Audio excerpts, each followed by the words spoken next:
पछिल्लो 24 घण्टामा नेपालमा 270 जनामा कोरोना संक्रमण पुष्टि, थप 5 जनाको निधन। कोरोना खोप कोभिसिल्डलाई नेपालमा लगाउन अनुमति, संसद विघटन सम्बन्धी मुद्दाको सुनवाई संवैधानिक इजलासमै हुने। संविधानको धारा नै उल्लेख नगरी संसद विघटन गर्ने निर्णय गरेको खुलासा। नेपाल र भारतका परराष्ट्र मन्त्री बीच भेटवार्ता भयो। सीमा विवादको विषय उठ्यो, औपचारिक एजेन्डा बनेन। सबै नागरिकका काम सहज गर्न सरकारले ल्यायो नागरिक एप। माधव प्रचण्डको समूह बैठकद्वारा ओलीसँग स्पष्टीकरण माग, विष्णु पौडेलको जिम्मेवारी खोसियो। कक्षा 12 को नतिजा एक साताभित्र आउने, यसबारे पुरै जानकारी। नेपाल सहित 6 मुलुकलाई 2 करोड डोज कोरोना खोप दिने भारतको योजना। संवैधानिक इजलासमै उठ्यो प्रधानमन्त्री र न्यायाधीश भेटबारे प्रश्न।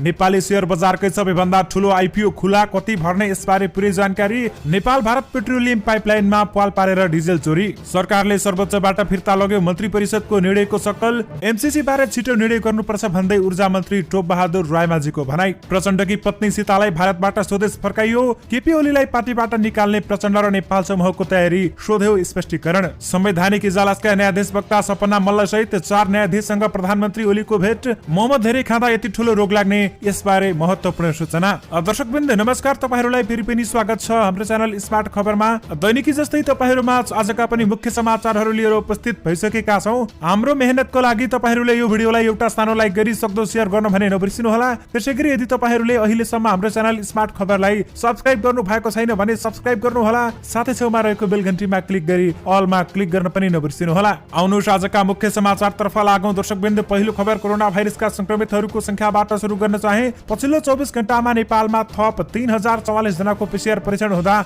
270 जनामा कोरोना भाइरस कोभिड-19 को संक्रमण पुष्टि भएको छ। यो सँगै नेपालमा कुल संक्रमितको संख्या 2,66,816 जना पुगेको छ। हालसम्म 20,05,125 जनाको पीसीआर परीक्षण भएको छ भने त्यसैगरी पछिल्लो 24 घण्टामा 390 जना संक्रमण मुक्त भएका छन्। हालसम्म 2,60,567 जना संक्रमण मुक्त भइसकेका छन् भने संक्रमण मुक्त हुनेको दर 97.6% रहेको छ। त्यसैगरी पछिल्लो 24 घण्टामा नेपालमा थप 5 जना कोरोना संक्रमितको मृत्यु भएको छ। यो सँगै नेपालमा कोरोना भाइरसबाट मृत्यु हुने नेपालीहरूको कुल संख्या भने 1948 पुगेको छ।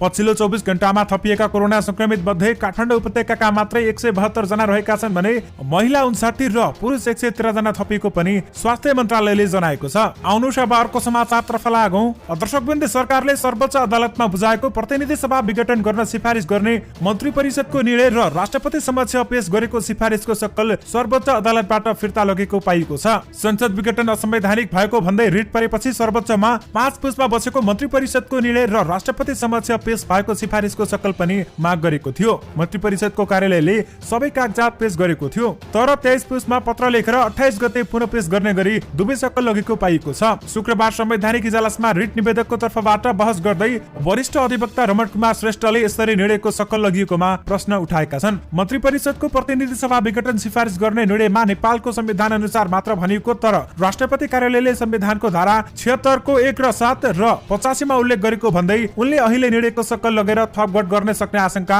उनको रहेको छ। उनले सबै कागजात सिल गर्न माग पनि गरेका छन्। दर्शकवृन्द, विशेष गरी सरकारले सर्वोच्चबाट मन्त्री परिषदको निर्णयको सक्कल फिर्ता लगेको छ। आउनुहोस् अब अर्को समाचारतर्फ लागौं। दर्शकवृन्द, प्रतिनिधि सभा विघटन सम्बन्धी मुद्दाको सुनवाई हुनु अघि प्रधानमन्त्री केपी शर्मा ओलीले बालटारमा पालिपालो सर्वोच्चका अदालतका न्यायाधीशहरूसँग भेटवार्ता गरेको खुलेको छ। असंवैधानिक रूपमा प्रतिनिधि सभा विघटन गरेका प्रधानमन्त्री ओलीले सर्वोच्च अदालतमा त्यही मुद्दा हेरिरहेको संवैधानिक इजलासका न्यायाधीश सपना मल्ल प्रधान सहित 4 न्यायाधीशसँग गोप्य रूपमा भेटेका हुन्। प्रधानमन्त्रीको निजी सचिवालय निकट स्रोतका अनुसार पुस 27 गते सर्वोच्चका न्यायाधीश द्वय सपना मल्ल प्रधान र हरेकृष्ण कार्कीले बालटारमा दिउँसो 1:20 बजेदेखि 2:45 बजेसम्म प्रधानमन्त्री ओलीसँग भेटवार्ता गरेका हुन्। त्यस्तै प्रधानमन्त्री ओलीले पुस 26 गते सर्वोच्चका वरिष्ठ न्यायाधीश द्वय दीपक कार्की र मीरा खड्कासँग पनि भेटेको स्रोतले जनाएको छ। प्रधानमन्त्री ओलीसँग कार्की र खड्काले राति 8 बजेबाट 9:10 बजेसम्म बालटारमै भेटवार्ता गरेका थिए। प्रतिनिधि सभा विघटन विरुद्ध परेको मुद्दा सर्वोच्च अदालतमा विचाराधीन रहेको र प्रधानमन्त्री ओलीले संसद पुनर्स्थापना हुन नदिन सेटिङ मिलाइरहेको चर्चा भइरहेका बेलामा न्यायाधीशहरूले बालटारमा पालिपालो भेटवार्ता गरेका हुन्। दर्शकवृन्द, विशेष गरी संवैधानिक इजलासका न्यायाधीश सपना मल्ल सहित 4 न्यायाधीशसँग प्रधानमन्त्री ओलीको भेट भएको छ। आउनुहोस् अब अर्को समाचारतर्फ लागौं। दर्शकवृन्द, यो खबर 12 को नतिजा सम्बन्धी रहेको छ। गत मङ्सिरमा सञ्चालित कक्षा 12 को परीक्षाको नतिजा एक साताभित्र सार्वजनिक हुने भएको छ। माघ 10 गतेसम्म सार्वजनिक गर्ने तयारी भइरहेको राष्ट्रिय परीक्षा बोर्डका अध्यक्ष प्राध्यापक डाक्टर चन्द्रमणि पौडेलले जानकारी दिएका छन् भने परीक्षार्थीको डाटा रुजु गर्ने काम अन्तिम चरणमा पुगेको उनले जानकारी दिएका छन्। बोर्डका अध्यक्ष पौडेलले भने अनुसार एक हप्ताभित्र नतिजा सार्वजनिक गर्छौं भनेर उनले भनेका छन्। डाटा रुजुमा ढिलाइ भएपछि पुस दोस्रो साता सार्वजनिक हुने भनिए पनि नतिजा प्रकाशन 1 महिना ढिलो हुन लागेको उनले बताएका छन्। नोभेल कोरोना भाइरस कोभिड-19 महामारीका कारण स्थगित कक्षा 12 को परीक्षा 9 देखि 16 मङ्सिरसम्म सम्पन्न भएको थियो। यानि कि दर्शकबिन्द अब कक्षा 12 को नतिजा एक साताभित्र यानि कि माघ 10 गतेसम्म आउने भएको छ। आउनु शबारको समाचारतर्फ लागौं। दर्शकबिन्द मन्त्री परिषदले कुनै पनि संविधानको धारा नै उल्लेख नगरी प्रतिनिधि सभा विघटन गर्न सिफारिस गर्ने निर्णय गरेको खुलासा भएको छ। पुस 5 मा बसेको मन्त्री परिषद बैठकले प्रतिनिधि सभा विघटन गर्न राष्ट्रपति समक्ष सिफारिस गरेको थियो। तर संविधानको कुन धारा अनुसार प्रतिनिधि सभा विघटन गर्न सिफारिस गरेको भन्ने निर्णयमा उल्लेख नै छैन। मुख्य सचिव शंकरदास बैरागीले राष्ट्रपति कार्यालयका सचिवलाई सम्बोधन गर्दै लेखेको 4 पृष्ठको सिफारिस पत्रमा कतै पनि संविधानको धारा उल्लेख गरिएको छैन। नेपालको संविधान र संसदीय प्रणालीको आधारभूत मर्म र मूल्य मान्यता तथा हाम्रो आफ्नै संसदीय प्रणाली भएका विभिन्न मुलुकहरूको अभ्यास बमोजिम संघीय संसदीय दलको वर्तमान प्रतिनिधि सभा विघटन गरी ताजा जनादेशका लागि नेपाली जनता समक्ष जान मिति 2078 साल वैशाख 17 गते शुक्रबार पहिलो चरणमा र मिति 2078 साल वैशाख 27 गते सोमबार दोस्रो चरणमा अर्को प्रतिनिधि सभाको निर्वाचन सम्पन्न गरी निर्वाचनको मिति तोक्न सम्माननीय राष्ट्रपतिज्यू समक्ष सिफारिस गर्ने मन्त्री परिषदको निर्णयमा भनिएको छ। दर्शकबिन्द विशेष गरी संविधानको धारा नै उल्लेख नगरी संसद विघटन गर्ने निर्णय गरेको खुलासा भएको छ। आउनु शबारको समाचारतर्फ लागौं। दर्शकबिन्द कोरोना खोप सम्बन्धी खुसीको खबर आएको छ। औषधि व्यवस्था विभागले कोरोना भाइरस कोभिड-19 विरुद्धको खोप कोभिसिल्डलाई नेपालमा आपतकालीन प्रयोगको अनुमति दिएको छ। कोभिसिल्ड अक्सफोर्ड युनिभर्सिटीले एक्स्ट्राजेनेकासँग मिलेर विकास गरेको भारतीय संस्करण हो। सेरम इन्स्टिच्युट अफ इन्डियाले उत्पादन गरेको खोपलाई आपतकालीन प्रयोगका लागि सशर्त अनुमति दिएको विभागले जनाएको छ। विभागले 2 दिन आपतकालीन अनुमतिका लागि प्रयोग गरिने खोप दर्ता आह्वान गरेको थियो भने विभागका प्रवक्ता सन्तोष केसीका अनुसार हुकुम डिस्ट्रिब्युटर्सले कोभिसिल्डलाई आपतकालीन प्रयोगका लागि दर्ता गरेको हो। सेरम इन्स्टिच्युटको खोपले औषधि ऐन 2035 तेस्रो संशोधन सहितको दफा 9 क का आधारमा आपतकालीन प्रयोगका लागि अनुमति पाएको हो। उक्त पदमा विभागमा दर्ता हुने खोप विश्व स्वास्थ्य संगठनमा सूचीकृत भएका वा सम्बन्धित मुलुकको औषधि नियामक निकायले दर्ता गरेका खोपहरू वा त्यस्ता नियामक निकायले अनुमति प्रदान गरेका खोपहरूलाई दर्ता गर्न नसकिने भनेको छ। यससँगै अब नेपालमा खोप ल्याउन बाटो खुल्नेछ। अब खोपको विषयमा अन्य लजिस्ट पाटोहरूको काम सुरु हुनेछ भने यो दर्तासँगै अब सरकारले जिटिसी सम्झौता वा खोप बुक गर्न सक्ने बताइएको छ। आउनु शबारको समाचारतर्फ लागौं। दर्शकबिन्द प्रचण्ड र नेपाल नेतृत्वको नेपाल कम्युनिस्ट पार्टी नेकपा पार्टीबाट निष्कासित गर्नका लागि प्रधानमन्त्री केपी शर्मा ओलीलाई स्पष्टीकरण सोध्ने निर्णय गरेको छ। शुक्रबार पार्टी केन्द्रीय कार्यालय पेरिस डाँडामा बसेको बैठकले प्रधानमन्त्रीलाई स्पष्टीकरण सोध्ने निर्णय गरेको स्थायी कमिटिका सदस्य विदुराम भुसालले बताएका छन्। पार्टी विरोधी गतिविधिमा संलग्न भएका प्रधानमन्त्री ओलीलाई किन पार्टी सदस्यबाट निष्कासित नगर्ने भनेर स्पष्टीकरण सोध्न लागेका हौं भनेर भुसालले जानकारी दिएका छन्। प्रतिनिधि सभा विघटन गरेको भन्दै प्रचण्ड र नेपाल समूहले पुस 7 गते प्रधानमन्त्री केपी शर्मा ओलीलाई अध्यक्ष पदबाट हटाएको थियो। दर्शकबिन्द विशेष गरी केपी ओलीलाई पदबाट निकाल्ने प्रचण्ड र नेपाल समूहले तयारी गरेको छ। आउनु शबारको समाचारतर्फ लागौं। दर्शकबिन्द नेपाल भारत पहिलो अन्तर्राष्ट्रिय पेट्रोलियम पाइपलाइनमा पाल पारेर डिजेल चोरी भएको भारतीय मिडियाले जनाएका छन्। मोतिहारी अम्लेखगञ्ज पाइपलाइन अन्तर्गत नेपाली सीमाबाट 1 किलोमिटर पर बिहारको सिवान अन्तर्गतको नवीगञ्जमा पाइपलाइन फुटाएर हजारौं लिटर डिजेल चोरी भएको भारतीय मिडिया नवभारत टाइम्सले दाबी गरेको छ। तर नेपाल आयल निगमका प्रवक्ता विनितमणि उपाध्यायले भने पाइपलाइनमा आक्रमण भएको जानकारी भएको तर डिजेल चोरी भएको जानकारी प्राप्त नभएको उनले बताएका छन्। पाइपलाइनबाट नियमित रूपमा डिजेल आपूर्ति भइरहेको प्रवक्ता उपाध्यायको भनाइरहेको छ। पाइपलाइनमा आक्रमण लगत्तै भारतीय आयल कर्पोरेसनको मोतिहारी स्थित प्रणालीमा प्रेसर कम भएको र पाइपलाइनमा क्षतिको जानकारी भारतीय पक्षले तुरुन्तै पाएको निगमको दाबी रहेको छ। पाइपलाइन आक्रमणबाट भएको क्षति नेपालले बेहोर्न नपर्ने निगमले जनाएको छ भने पाइपलाइनमा क्षति गर्नेलाई भारतीय अधिकारीले पक्राउ गरेर कानुनी कारबाही सुरु गरेको पाइए पनि विस्तृत विवरण भने आइन नसकेको प्रवक्ता उपाध्यायको भनाइरहेको छ।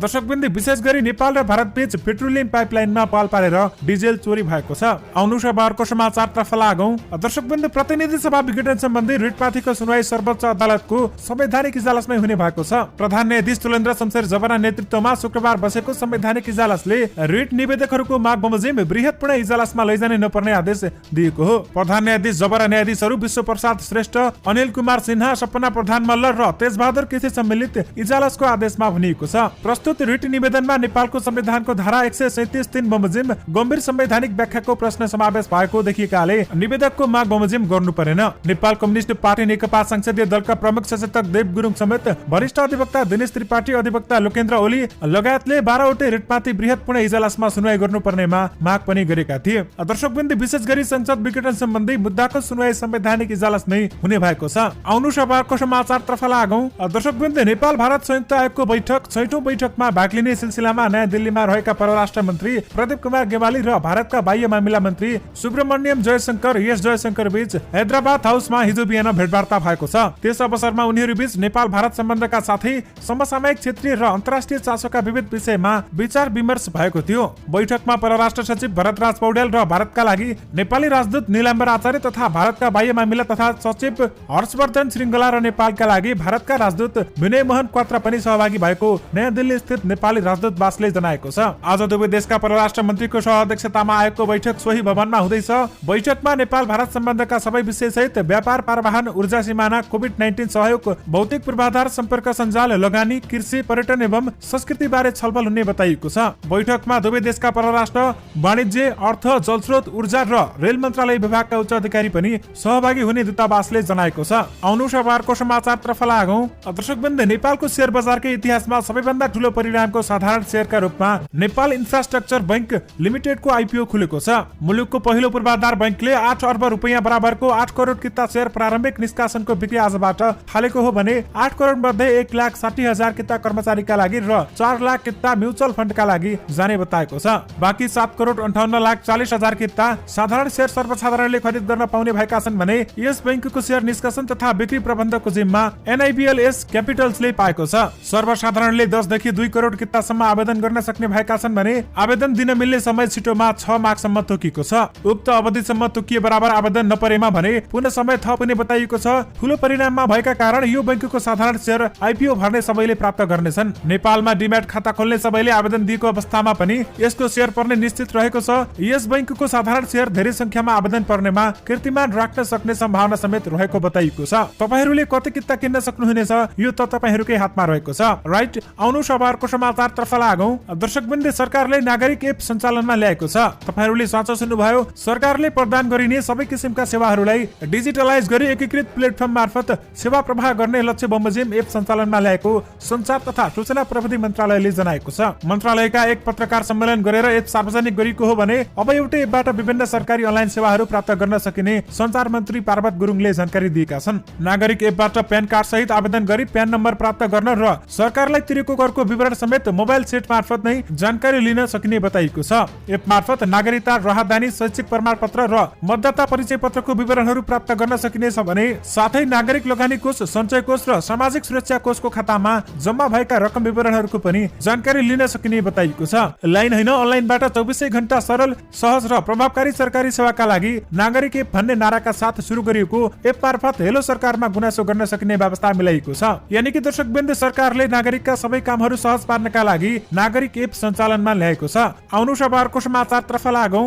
दर्शकवृन्द, ऊर्जा, जलस्रोत तथा सिंचाइ मन्त्री टोपबहादुर रायमाझीले अमेरिकी सहयोग परियोजना मिलेनियम च्यालेन्ज कर्पोरेसन MCC बारे छिटो निर्णयमा पुग्नुपर्नेमा जोड दिएका छन्। शुक्रबार बुटवलमा पत्रकारहरूसँग कुरा गर्दै मन्त्री रायमाझीले MCC बारे तुरन्त निर्णय गर्नुपर्ने पक्षमा आफू रहेको स्पष्ट पारेका छन् भने MCC लागू गरौं या खारेज गरौं, तर अब अलमलको अवस्था बस्नु हुँदैन भनेर उनले भनेका छन्। म घनीभूत छलफल गरिरहेको छु, छिट्टै निर्णयमा पुग्छु। उनले मुलुकमा लोडसेडिङ अन्त्य भएको कार्ययोजना आफ्नै रहेको दाबी समेत गरेका छन् भने ऊर्जा संकट हटाउन 19 बुँदे कार्ययोजना मैले तयार गरेको हुँ, कुलमान घिसिङलाई नै मैले रोजेको हुँ, मन्त्री रायमाझीले भनेका छन्। तर सरकार ढलेपछि लोडसेडिङ हटाएको जस अर्कैले लियो भनेर उनले भनेका छन्। नेकपा भित्रै विवादका कारण प्रधानमन्त्रीले प्रतिनिधि सभा विघटन गरेको पनि बताएका छन् भने प्रधानमन्त्रीले अस्थिरताको विकल्पका रूपमा चुनाव रोजेको भन्दै अब सबै दलका चुनावमा हेर्नुपर्नेमा जोड दिएका छन्। अर्को प्रसंगमा उनले नेपालमा वार्षिक 500 मेगावाट विद्युत उत्पादन हुने क्रममा रहेको तर निर्यात गर्ने अवस्था नहुँदा चुनौती थपिएको बताएका छन्। दर्शकवृन्द, विशेष गरी MCC बारे छिटो निर्णय गर्नुपर्छ भन्दै ऊर्जा मन्त्री टोपबहादुर रायमाझीले भनेका छन्। आउनु शनिबारको समाचारतर्फ लागौं।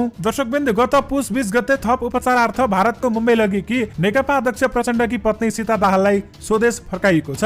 प्रचण्डकी पत्नी सीतालाई हिजो स्वदेश फर्काइएको उनको सचिवालयले जनाएको छ भने लामो समयदेखि दिल्लीमै राख्नुपर्ने अवस्था समेत विचार गरी अध्यक्ष प्रचण्ड, छोरी रेणु दाहाल र गंगा दाहाल पनि साथै गएका थिए। प्रचण्ड र छोरी रेणु दाहाल अस्पतालमै छाडेर पुस 25 गते नै फर्किएका थिए भने गंगा भने आमाको साथै रहेको अवस्था थियो। लामो समयदेखि वंशानुगत पार्किन्सन जस्तो देखिने रोगले पीडितहरूको सीताको स्वास्थ्य अवस्था थप बिग्रिँदै गएपछि भारत लगिएको थियो। यसअघि उनको अमेरिका, सिङ्गापुर र भारतमा पनि उपचार भएको थियो। यानि कि दर्शकवृन्द, प्रचण्डकी पत्नी सीतालाई स्वदेश फर्काइएको छ। आउनु खबरको समाचारतर्फ लागौं। दर्शकवृन्द, तपाईहरुलाई मोमो त एकदमै मन पर्छ होला। नेपालीहरु माझ लोकप्रिय खाजा मोमो अत्याधिक सेवन हुने गरेको छ। मानिसहरु स्टिम र फ्राई मोमो स्वाद मानी खाने गर्छन्, तर स्वादको हिसाबले मोमो गतिलो कुरा होइन, किनकि यसले रक्तचापको समस्या बढाउने गर्छ। रक्तचापको परीक्षण 120 देखि 80 mg का आधारमा गरिन्छ। यहाँ 120 अंक सिस्टोलिक रक्तचाप हो र यसलाई सामान्य भाषामा हाई प्रेसर भनिन्छ। अनि तलको रक्तचापलाई डायगोस्टिक भनिन्छ भने अर्थात लो प्रेसर भनिन्छ। वृद्ध व्यक्तिहरुमा सिस्टोलिक रूपमा रक्तचाप विशेष गरी बढ्छ र लगभग 160 देखि 80 हुन सक्छ। युवामा 140 सिस्टोलिक भन्दा माथिको रक्तचाप र वृद्धहरुमा 150 भन्दा बढी रक्तचाप भएमा एकदमै ध्यान दिनुपर्ने हुन्छ। चिकित्सकहरुको अनुसार अत्याधिक मात्रामा फास्ट फुड खाँदा युवामा उक्त रक्तचापको समस्या निकै बढिरहेको छ। तनावपूर्ण जीवनशैली, अनियमित खानपान, फल र तरकारीको साटो, मोमो जस्ता फास्ट फुडको सेवन, चिल्लो र नुनिलो खानेकुरा खाने बानी, निष्क्रिय जीवनशैलीका कारण रक्तचापको समस्या बढिरहेको छ। अहिले भने 20 देखि 40 वर्षको उमेरका मानिसहरू उच्च रक्तचापको समस्याबाट पीडित भएका छन्। तपाईहरूले मोमो धेरै खाँदा पनि रक्तचाप बढ्छ र उच्च हुन सक्छ। त्यसैले सबैले मोमो खाँदा थोरै मात्रामा खाने र सचेत हुन जरुरी रहेको छ। आउनु खबरको समाचारतर्फ लागौं। दर्शकवृन्द, संसद विघटन सम्बन्धी मुद्दा विचाराधीन रहेका बेलामा 4 न्यायाधीशले प्रधानमन्त्रीलाई भेटेको भन्दै संवैधानिक इजलासमै प्रश्न उठेको छ। संसद विघटनको मुद्दामा सुनाइ गरिरहेको संवैधानिक इजलासमा सांसद शशि श्रेष्ठले यसबारे प्रश्न उठाएकी हुन्। रेट निवेदकको तर्फबाट बोलेको उनले पुस 26 गते न्यायाधीश दीपक कार्की र मीरा खड्काले राति 8 बजेदेखि 9-10 बजेसम्म प्रधानमन्त्री केपी शर्मा ओलीलाई भेटेको सुन्नमा आएको बताएकी छिन्। यसै क्रममा अरूले पनि भेटेको बताएकी छिन् भने उनले आफू रेट निवेदकको हिसाबले इजलासलाई यो कुरा जानकारी गराउनु आफ्नो कर्तव्य भएको बताएकी छिन्। स्वतन्त्र न्यायालय र न्यायमूर्तिमाथि नै जनताले प्रश्न उठाएको कारणले त्यो विश्वास नडगमगाओस् भनेर मैले जानकारी गराएको हुँ भनेर श्रेष्ठले भनेकी छिन्। दर्शकवृन्द, विशेष गरी संवैधानिक इजलासमै प्रधानमन्त्री र न्यायाधीश भेटबारे प्रश्न उठाइएको छ।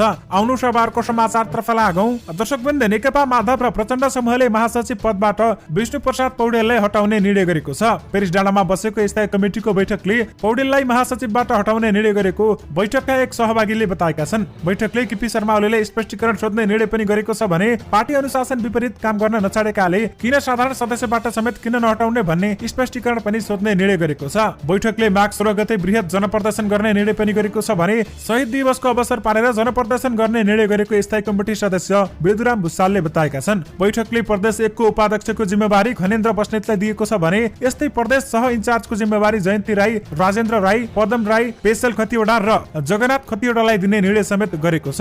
दर्शकवृन्द, विशेष गरी माधव र प्रचण्ड समूहको बैठकमा केपी ओलीसँग स्पष्टीकरण माग गरिएको छ भने विष्णु पौडेलको जिम्मेवारी खोसिएको छ। दर्शकवृन्द, यो सँगै तपाईहरुमा आजका सबै मुख्य समाचारहरू राखिसकेका छौं। फेरि पनि तपाईहरुमा नयाँ रिपोर्टहरूको साथमा उपस्थित हुने नै छौं। अहिलेलाई भने मलाई बिदा दिनुस्। नमस्कार।